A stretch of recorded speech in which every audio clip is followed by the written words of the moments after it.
Hello mga ka-learners! How are you? Today, we will learn about your rights as consumers. Siyempre po, ang mamimili ay may mga karapatan. What are these rights? Do they protect us from abusive manufacturers and retailers? How? What are our responsibilities as consumers in accordance with our rights?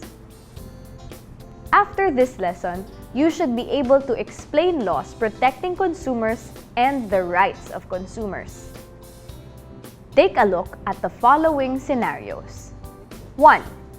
Aling Mila bought a rice cooker in a mall.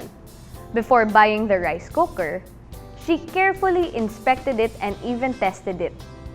Then, she brought it home and used it. When it was time to eat, she opened the rice cooker only to find out the rice was still uncooked, but the water was warm. She inspected the rice cooker and found out that its switch was broken. 2. Mang Pepe bought shoes as a birthday gift for his daughter. He bought it on sale. The next day, his daughter opened the gift and tried on the shoes. The front part of the right shoe split open. Mang Pepe noticed that the stitching on that part of the shoe was loosened. The receipt says, no return, no exchange. 3. Tito Fred is having his house repaired. He ordered kiln-dried lumber for the house extension ceiling. This kind of wood is more expensive than the ordinary one. After 2 months, the rainy season came. Tito Fred was disappointed because the wood bulged. His architect friend said that the wood wasn't kiln-dried. The 3 different situations reveal the same problem. Aling Mila, Mang Pepe, and Tito Fred bought defective products. Situations such as these may happen anytime. If so, the customer should inform the store from where the product was bought or the company that made the product. He may also use the warranty of the product purchased.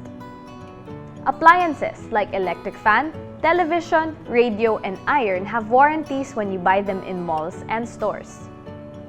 The warranty refers to the period of time during which, should the item you bought be defective, you can have it repaired or replaced for free. Have you heard of Republic Act No. 7394? This is also known as the Consumer Act of the Philippines.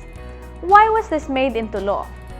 How is it helpful to consumers like us? RA 7394 aims to do the following: protect the interests of the consumer, promote the consumer's general welfare, and establish standards of conduct for business and industry. In the other lesson, we discussed the importance of product labels. Why? Because labeling enables the consumer to obtain accurate information on the nature, quality, and quantity of the contents of consumer products and value of such products. RA 7394 emphasizes the importance of labeling and fair packaging of products and goods sold to consumers. Through the proper labeling and packaging of products, consumers are given a good opportunity to evaluate the products they buy. What else do we need to know about RA 7394? Here are some important facts about or in connection with the law. Local and foreign manufacturers, producers, and importers have a responsibility in addressing the complaint filed by a consumer if the product they buy is found to be defective. The tradesman or seller has a responsibility to sell top-quality products to consumers. If these products are found to be defective, consumers have a right to ask the seller to change the product or reimburse the money they paid. Any manufacturer, producer, importer, or seller should not disseminate false or misleading advertisements about the product they are selling. Products and goods should contain the proper price tag from which the consumer can base their decision to purchase a product or not. Consumers should properly keep the receipts of purchase. This will be used as proof of purchase in case they have any complaint about the product they purchased. Consumers should carefully examine the quality of the product they are purchasing.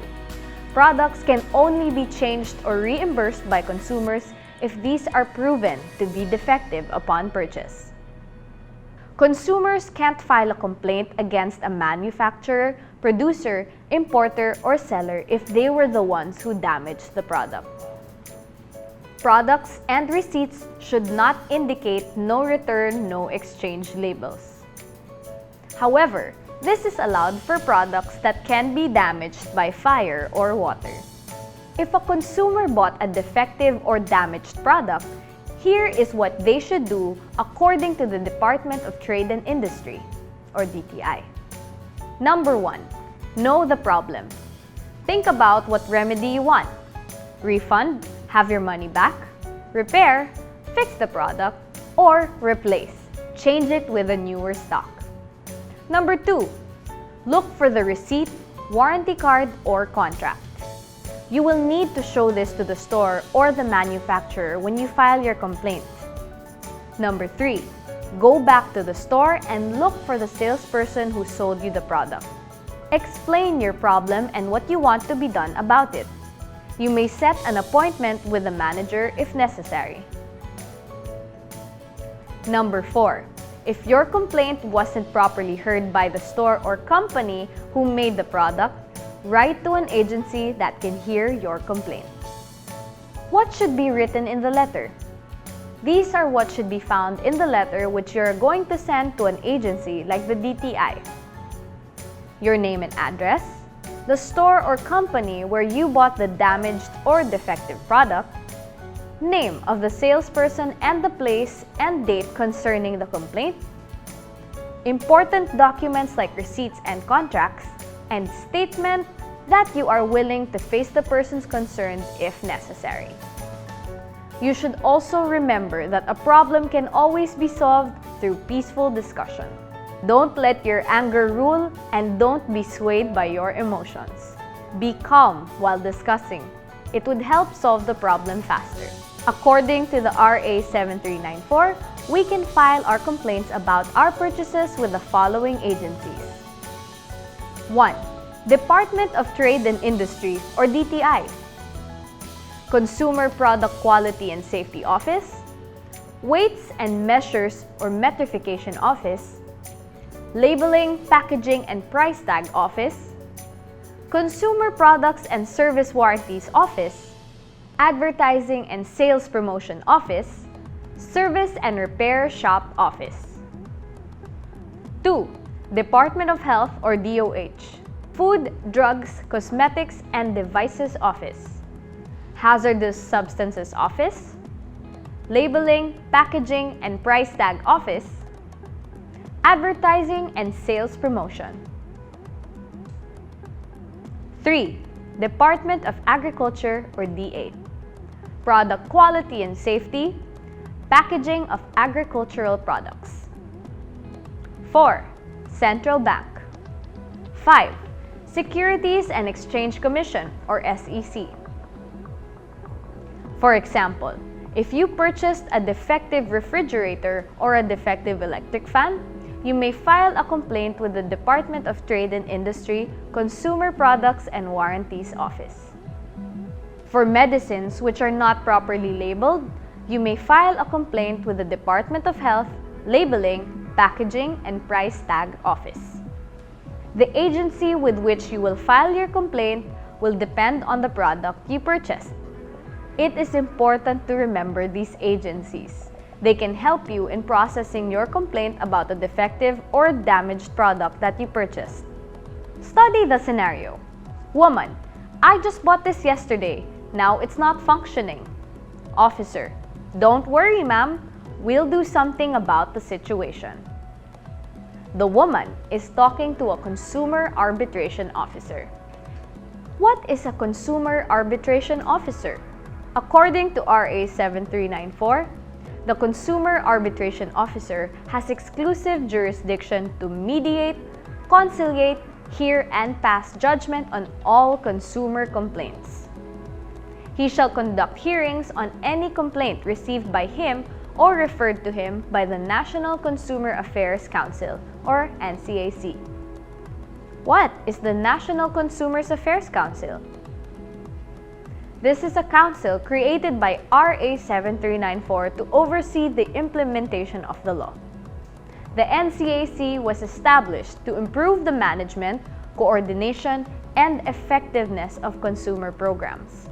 The NCAC protects consumers from threats to health and safety caused by goods purchased and dishonest and unfair practices of merchants in selling their goods. The NCAC gives information and educates consumers on how to pick the right product. It enables the consumer to choose the right product.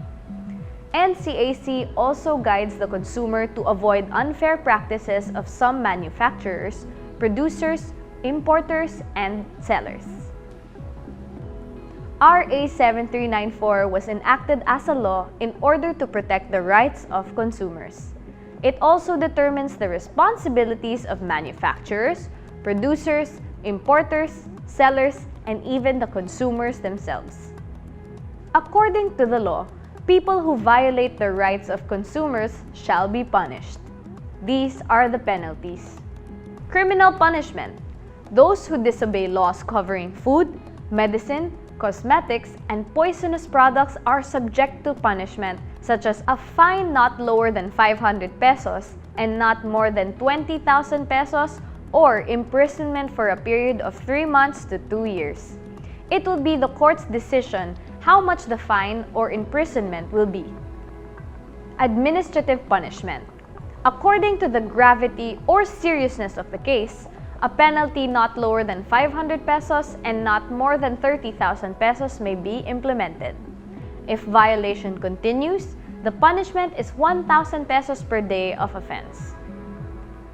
Now you know what RA 7394 is all about. Yes, we consumers do have rights. It is important that you know these rights and share them with other members of your family, our friends, and fellow residents in the community. It is also important to remember that along with these rights are our responsibilities as consumers.